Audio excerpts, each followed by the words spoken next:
Lord ప్రభు అయిన యేసు నామములో అందరి కొందరములు దినం దేవుని వాక్యంలో నుంచి ప్రసంగి 5వ అధ్యాయం 12వ వచనం. కష్టజీవులు కొద్దిగా తినను ఎక్కువగా తినను సుఖ నిద్ర నొందుదురు, అయితే ఐశ్వర్యవంతులు తమ ధన సమృద్ధి చేత నిద్ర పట్టదు. ప్రియమైన వాళ్ళారా, ఇక్కడ ఎంత దురదృష్టకరమైన విషయం చూడండి. మహాజ్ఞాని అయిన సొలొమోను ద్వారా దేవుని యొక్క చిత్తము బయలుపరుస్తున్నాడు. ఈనాడు లోకంలో పేదవాళ్ళు అంటే కష్టజీవులు రాత్రి పగలు కష్టపడితే కానీ ఏమంటారుగా రెక్కాడితే కానీ డొక్కాడని జీవితాలు ఉంటే వాళ్ళు ఏమన్నా తింటారు. అంటే కొందరు అన్నం తినొచ్చు, కొందరు దుంపలు తినొచ్చు, లేకపోతే ఏమైనా పడేసిన వ్యర్థమైన అంటే ఎంత ఖరాబ్ అయిపోయిన ఆహారం కూడా పెళ్లిళ్ళల్లో అక్కడక్కడ ఫంక్షన్ హాల్లో చూస్తుంటే విస్తరాకులలో కింద పడిపోయిన అన్నం తినేటోళ్ళుగా కొంతమంది ఉన్నారు. దేవుడు ఏమంటున్నాడు అంటే ఎట్లా తిన్నా కొద్దిగా తిన్నా ఎక్కువ తిన్నా వారికి సుఖంగా నిద్రపడతాంట పేదలకు. అయితే ధనవంతులు ఐశ్వర్యవంతులు అని మాట్లాడతారు.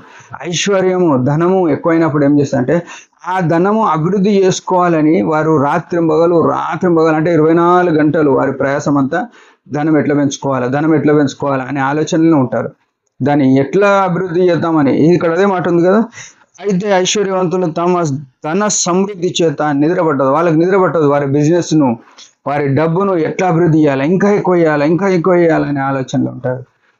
ప్రేమైన వాళ్ళారా, మనము ఏ కోవలో ఉన్నాం? ధనవంతులు పరలోక రాజ్యము పోవుట కంటే ఒంటె సూది బెజ్జములో దూరుట సులభమని యేసు ప్రభు ధనవంతులతో మాట్లాడినాడు. ఈ ఉదయకాలము జ్ఞాని అయిన సొలొమోను ద్వారా కూడా దేవుడు చెప్తున్నాడు, మనం ఏం చేస్తామంటే తినడానికి కష్టపడాలి, అంటే తిండి సంపాదించుకోవడానికి. అందుకే కీర్తనకారుడు అంటాడు ఒక మాట, నాకు ఎక్కువ ధనం ఇయ్యకు, నేను ఎక్కువ తిని నిన్నెవడు అంటానేమో, లేకుంటే తక్కువ తినియ్యకు, నా దేవుడు ఏడున్నాడు నాకేం కష్టంలో సహాయపడతలేడు అంటానేమో, ఏనాడిది ఆనాటికి అని చెప్పినాడు. ప్రేమైన వాళ్ళారా, మన జీవితంలో దేవుని మీద ఆధారపడి ఏనాటిది ఆనాడికి వచ్చేటట్టు ప్రయాసపడితే బాగుంటుంది. మనం ఎక్కువ సంపాదించుకోవాలని ఆరాటపడదు. ఎక్కువ సంపాదించుకున్నట్లు పోతే ఏమైందంటే, ఎందుకు ఐశ్వర్యవంతులుగా ఉండొద్దు ధనవంతులుగా ఉండొద్దు అని యెసు అంటే ధనవంతులు ఎక్కువ అయిన వాళ్ళు మోసమే చేసుకుంటూ పోతారు. వాళ్ళు మోసం చేస్తేనే ఇతరులను తొక్కేసుకుంటూ పోతేనే ధనం ఎక్కువ అవుతుంది. ధనం న్యాయంగా సంపాదించేటోళ్ళు ఎప్పుడు ధనవంతులు కాలేరు. మీరు ప్రతిరోజు వార్తలు చూస్తూ ఉండండి. లంచం తీసుకునేటోళ్ళు ఏసీబీకి చిక్కినారు, ఇన్ని కోట్లు ఆస్తి, ఏం ప్రయోజనం? పేరు వాయే, వాల్యూ లేదు, ఉన్న ధనము వాయే, ఏం అర్థం ఉంది? ఇది భూ సంబంధమైన ఆ వ్యక్తి యొక్క స్థితి అంత అవమానం ఉంటే పరలోకంలో కోట్ల దూతలతో మనం రక్షింపబడ్డ వారం, యేసు రక్తంతో కడగబడిన వారం, అడిపోయినాక ఇన్ని మోసాలు చేసి ఇట్లా చేసినావు కాబట్టి నీకు పరలోకం లేదంటే ఆ నరకానికి పోవడం ఎంత దురదృష్టకరం, ఎంత దుస్థితి కదా మనది. మనం అట్లా ఉండొద్దు ఏ పరిస్థితి అన్నారా అని. ప్రభుకు ఇంపుగా ధనము కాదు ముఖ్యము, యేసు ప్రభువుని సంపాదించుకోవాలి. అపొస్తలుడైన పౌలు అంటాడు, నేను క్రీస్తును సంపాదించుకొని, ధనంగా సంపాదించుకోవాలి, క్రీస్తుని సంపాదించుకోవడానికి ప్రయత్నంలో ఉంటే మనం ఏం తిన్నా మనకు నిద్ర పట్టిస్తాడు దేవుడు. ఏలియా ఎట్లున్నాడు? ఆకాశపు పక్షులు కాకులు వచ్చి ఆహారం తీసుకొని వచ్చినాయి. ఇక్కడ ఒక వింత ఏంటంటే, నోహావు దినములలో నోహావు ఏం చేసినాడు? కాకిని బయటికి ఇస్తే అది పోయి ఆ కుళ్ళిపోయిన శవాలను తింటూ తిరిగి రాలేకపోయింది.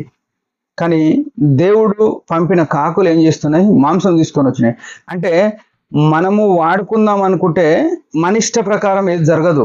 దేవుని చిత్తం ఏదో అది జరగాలి మన జీవితం. మన చిత్తం జరిగితే బాగుండు అనుకున్నది ఫెయిల్ అయిపోతుంది. కాకి వెళ్ళిపోయి ఫెయిల్ అయింది.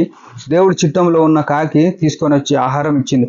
ఆయన ఎన్ని దినాలు ఉన్నాడో ఆ కెరేతు వాగు దగ్గర అన్ని దినాలు ఉదయ సాయంత్రముల రొట్టె మాంసం తీసుకొని వచ్చినాయి.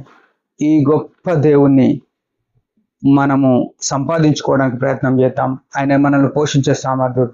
దేవుడి మాట దించిన చిన్న ప్రార్థన. పరమ తండ్రి యేసు ప్రభు నామములో వందనాలు. ఉదయకాలం ఇచ్చిన ఐశ్వర్య స్తోత్రములు. నీ సన్నిధి కాంతిలో మేము నిన్ను సంపాదించుకున్నటకు ఉండగలటకు కృపనీయండి. నీ వలనే మాకు సుఖమైన నిద్ర, మా జీవితం బాగుంటుంది. లేకపోతే ధనం వలన కానీ ఇతరమైన వాటి వలన ఆయాసమే దుఃఖమే.